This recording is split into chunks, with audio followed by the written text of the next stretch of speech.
से खुशामदीद कहती हूँ। एक खबर आपको देंगे, मरियम नवाज से मुतालिक तोशा खाना तहाइफ पर ट्वीट का मामला है। FIA ने फवाद चौधरी के खिलाफ कार्रवाई का फैसला कर लिया। FIA ने फवाद चौधरी को 17 मार्च को तलबी का नोटिस भिजवा दिया है।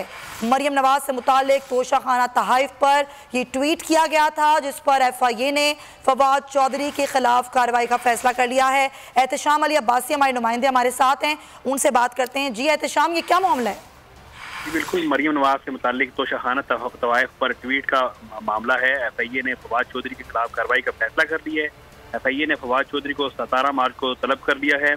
मैं आपको बताता चलूँ तो फवाद चौधरी ने मरियम नवाज के तोशाखाना के तहाइफ जो है उनके बाद जो है एक ट्वीट किया था, जिसमें उन्होंने कहा था कि 2 करोड़ जो घड़ी है वो 10 लाख रुपए मरियम नवाज ने बेच दी है। इस हवाले से नैब को एक्शन लेना चाहिए।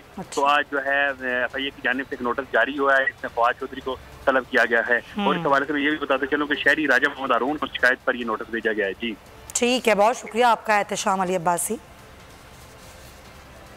एक और खबर